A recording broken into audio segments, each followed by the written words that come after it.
Promis, je vais vous parler de Fibonacci. Mais avant, il faut bien que je justifie le titre.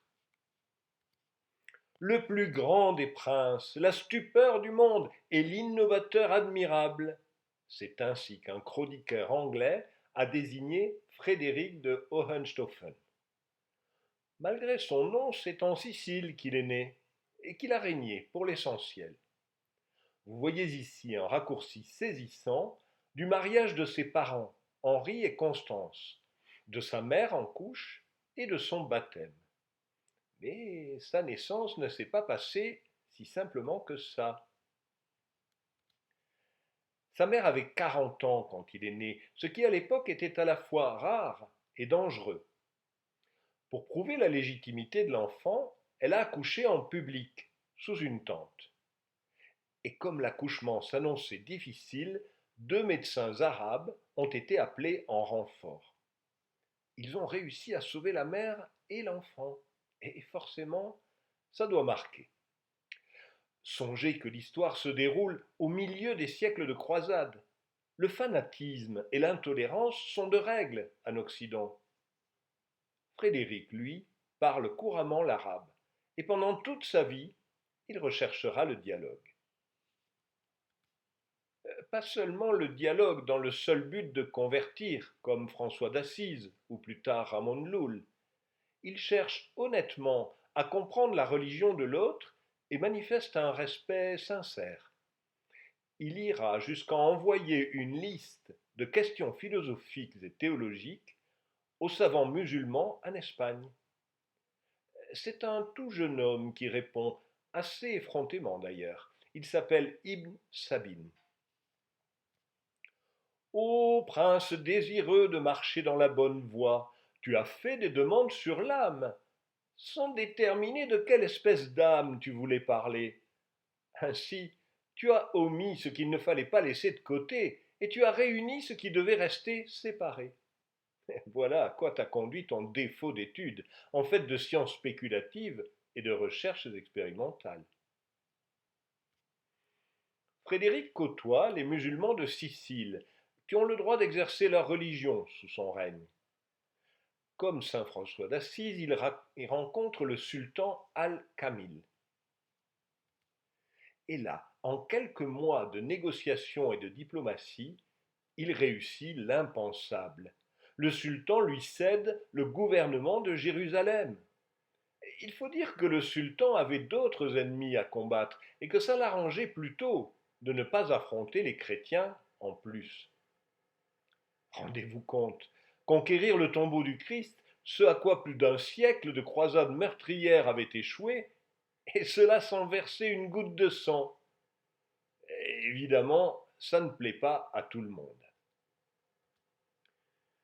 Il avait été élu empereur des Romains sous le nom de Frédéric II, en échange de la promesse de partir en croisade. Mais à force de traîner des pieds, il avait fini par provoquer l'échec d'une expédition. Alors le pape l'avait excommunié. Cette miniature le montre en train de perdre sa couronne et son sceptre sous le regard sévère d'un pape beaucoup plus grand que lui. Et c'est de la propagande papiste. Après sa victoire diplomatique à Jérusalem, la même propagande l'accuse d'hérésie et même, horreur suprême, d'athéisme. Et il est excommunié à nouveau. Il le sera en tout 4 fois, et ça ne lui a fait ni chaud ni froid. Son personnage a été tellement récupéré qu'il est difficile de savoir qui il était vraiment. C'était probablement un chrétien sincère. Ce magnifique château octogonal qu'il a fait bâtir est censé suivre les plans de la Jérusalem céleste.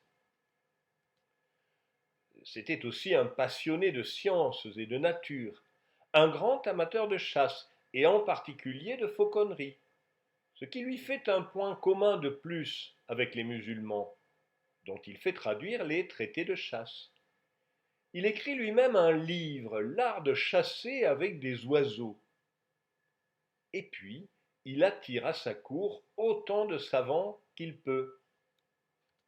Et en particulier, Fibonacci. Ah ben voilà, on a fini par y arriver. Oui, mais on en sait beaucoup moins sur Fibonacci que sur Frédéric. Fibonacci, c'est une suite de trompe-l'œil. D'abord son nom. En mathématiques, on l'appelle Fibonacci, mais c'est surtout à cause de Guillaume Libri au XIXe siècle. Lui-même n'a jamais utilisé ce nom-là.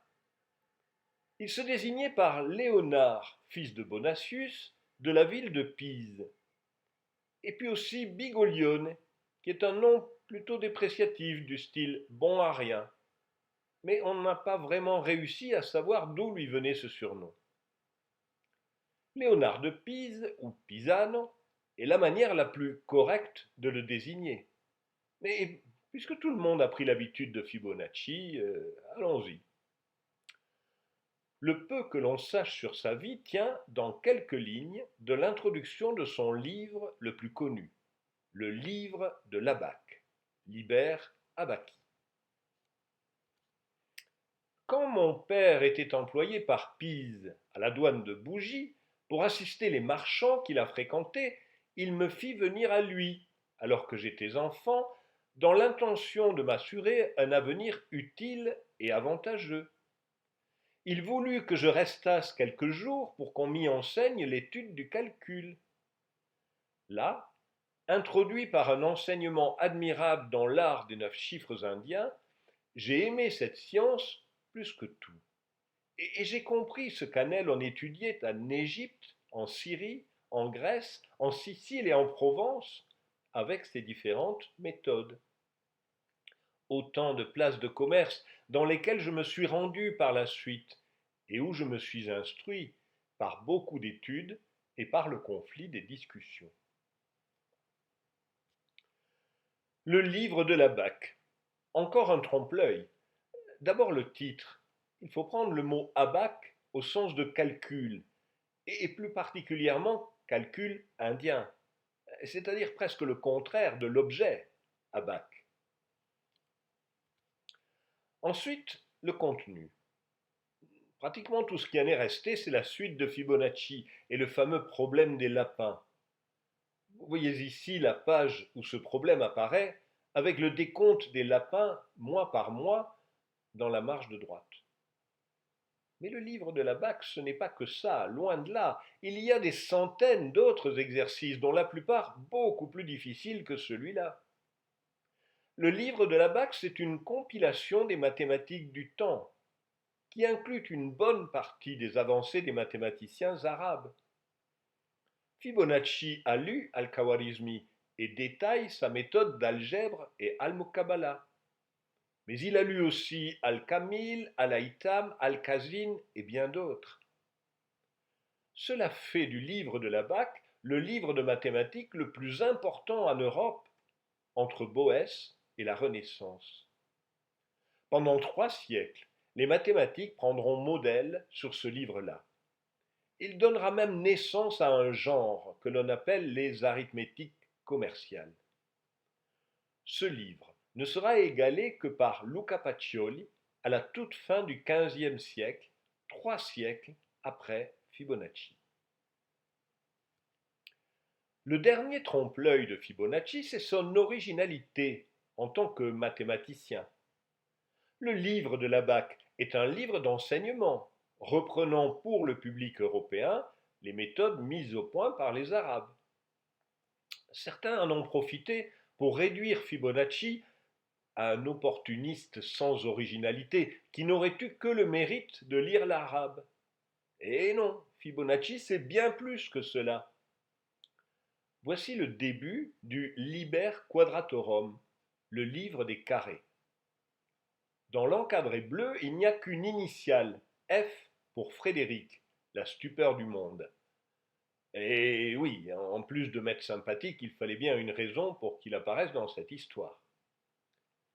La première ligne dit « Ici commence le livre des carrés par Léonard de Pise en l'an 1225 ».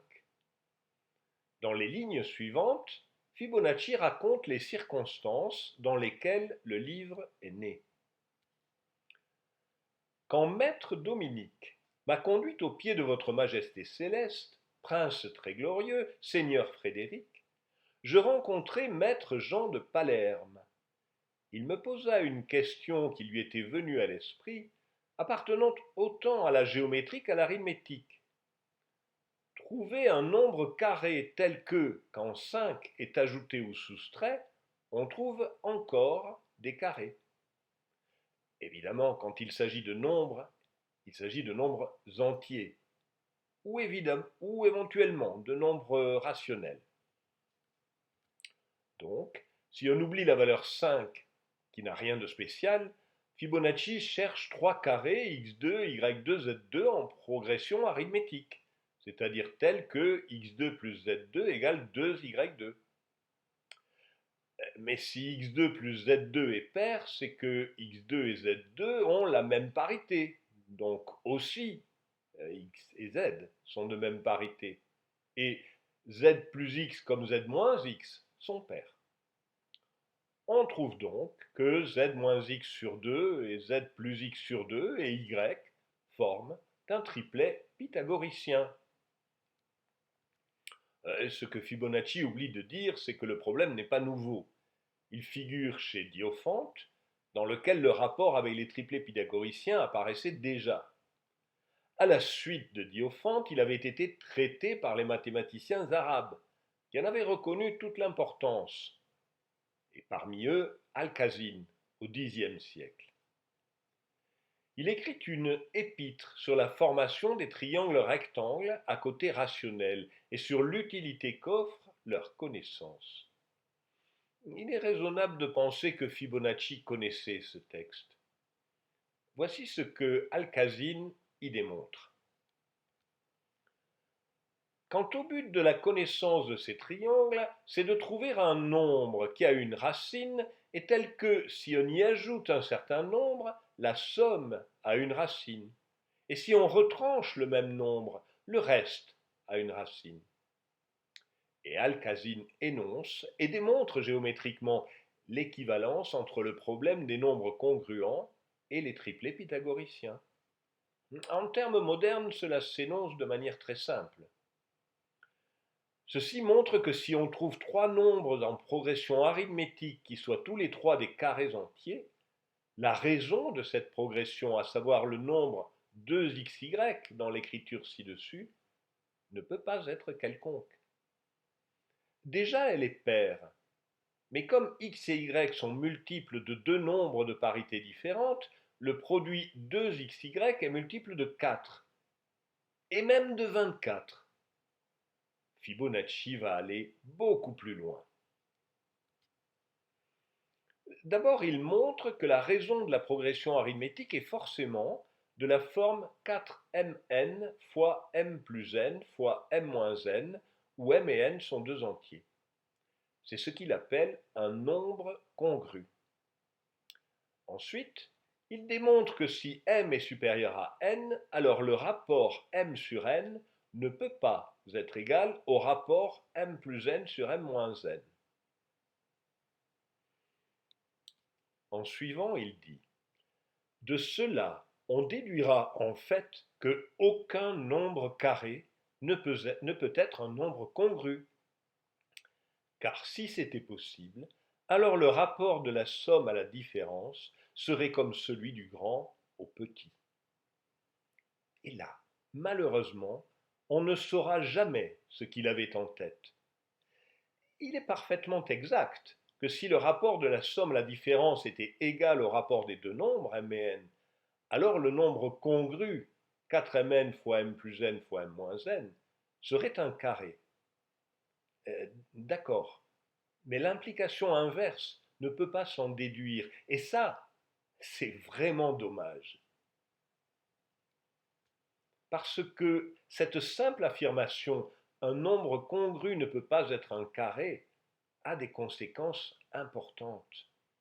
Si on revient au problème initial, Fibonacci dit qu'il n'existe pas 4 entiers x, y, z, c tels que x2 égale y2 moins c2 et z2 égale y2 plus c2.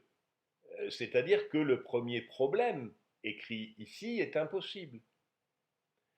Et oui, mais si ce premier problème était possible, alors le second, prouver une différence de 2 puissance quatrième le serait aussi. C'est-à-dire qu'on n'est pas loin du tout du cas n égale 4 dans le grand théorème de Fermat. Avec cette affirmation, et même s'il ne l'avait pas tout à fait démontré, Fibonacci va très au-delà de Diophante, et même des arithméticiens arabes comme Al-Khazin. Il faudra attendre plus de 4 siècles pour que Fermat démontre que les 3 problèmes que vous voyez sont impossibles. Apparemment, Fermat ne connaissait pas le livre des carrés de Fibonacci. Pourquoi donc? Parce qu'il avait été perdu? Oublié? Eh bien non, pas vraiment. Les livres de Fibonacci ont été soigneusement étudiés par cet homme, Luca Pacioli, un copain de Léonard de Vinci. Il en a tiré ce livre, La somme d'arithmétique, écrit en italien et non en latin, qui a joué pour les mathématiques européennes du XVIe siècle le rôle que le livre de la Bac avait joué pendant les 3 siècles précédents. On y trouve non seulement les méthodes algébriques du livre de la Bac, mais aussi la notion de nombre congru venant du livre des carrés. Un demi-siècle après Pacioli, Tartaglia reprend le problème dans son magistral Trattato di Numeri, le traité des nombres. Pacioli puis Tartaglia avaient écrit en italien, et cela pourrait expliquer que Fermat n'en ait pas eu connaissance? Pas du tout. Les œuvres de Tartaglia ont été traduites en français par Guillaume Gosselin de Caen, qui qualifie Tartaglia de grand mathématicien et prince des praticiens. Et on trouve dans le chapitre des nombres congrus, ceux qui précèdent, et Pacioli et Fibonacci sont cités plusieurs fois. Frère Luc Dubourg, il s'agit de Pacioli, en dit plus en cet endroit par l'autorité de Léonard de Pise. Il faut ici avoir sel en bouche car c'est une matière très difficile. Souvent, si on propose un nombre, il n'aura pas de carré congruent. À savoir, quand on peut trouver un carré congruent, c'est très difficile, comme le montrera l'expérience. Je n'ai pas trouvé l'expression avoir sel en bouche dans les dictionnaires anciens. J'imagine qu'elle fait référence à une des 2 fonctions symboliques du sel, la purification, comme dans le baptême, ou la sagesse, et je pencherai plutôt pour la seconde. J'espère que cela ne vous empêchera pas de goûter tout le sel de cette histoire, qui pour une fois n'a absolument rien de salace.